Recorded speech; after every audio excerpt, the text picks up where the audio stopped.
आत्महत्या कर ली, हाँ। फांसी लगा ली, तो क्या कभी पता नहीं चला? माँ के तार बेटे के और माँ के तार जुड़े हुए होते हैं, सब ऐसे कहते हैं, है ना। लेकिन है ना, मेरी रात को मेरे बेटे से बहुत देर तक बात हुई, 1 घंटे तक। ठीक है। मुझे कुछ पता नहीं चला, मतलब जरा सा भी पता नहीं चला कि इसको कुछ प्रॉब्लम है। सुबह में मंदिर गई 8 बजे, वहाँ पर घंटी बजाई, आरती करी, सब कुछ किया। मंगला में जाती हूँ मैं रोज, मंगला करके आई और एकदम सूचना आई कि उसने ऐसा कर लिया। तो ऐसा मतलब मुझे बिल्कुल आभास नहीं हुआ। मुझे ये बात आज तक समझ में नहीं आई कि मुझे आभास क्यों नहीं हुआ।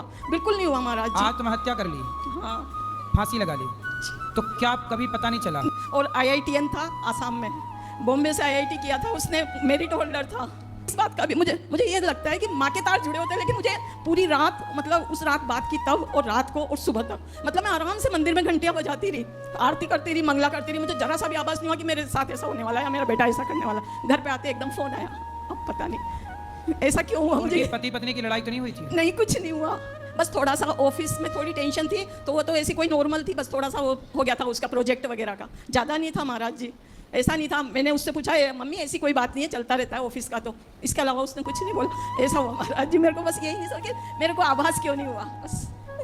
ऐसे कौन से बुरे कर्म किए मैंने? नहीं, बुरे कर्म नहीं किए, जिसकी जितनी आयु है उतना रह करके उसे जाना पड़ता है।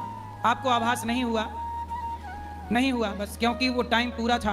गलत चीज़ तो दिमाग में बहुत जल्दी आती है ना, लेकिन कभी नहीं आई कि ऐसा हो सकता है या कुछ ऐसा, ये इसको ऑफिस की टेंशन है तो ऐसा कुछ हो सकता है, ऐसा कभी नहीं आया। जबकि गलत विचार जल्दी आते हैं महाराज जी, और अच्छे विचार लेट आते हैं। कोई बात नहीं। कितने बेटे हैं आपके? 2 हैं। और आपका वो बेटा जो चला गया उसके बच्चे हैं? एक लड़की है 7 साल की। तो बहू कहाँ है? बहू मायके में है, इंदौर।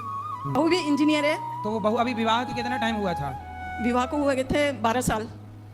तो वो तो नहीं कर रही शादी वादी, दूसरी मना कर दिया उसने। बहुत अच्छी ट्यूनिंग थी उनके, तो कभी ऐसा हो ही नहीं सकता था। मतलब अब पता नहीं उसको क्या हुआ क्या नहीं हुआ, समझ में ही नहीं आया, ऐसा हुआ।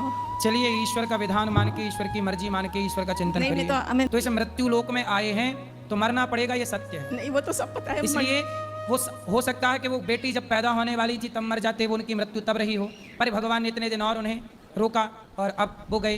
तो आप पॉजिटिव भी सोच सकते हैं कि भगवान ने इतने दिन रखा। नेगेटिव सोचना है तो फिर बहुत सारी बातें हो सकती हैं, और जो होना है, होनी को कोई टाल नहीं सकता। इसलिए होनी जो है, उसे होनी को ईश्वर की मर्जी मानकर रहना चाहिए।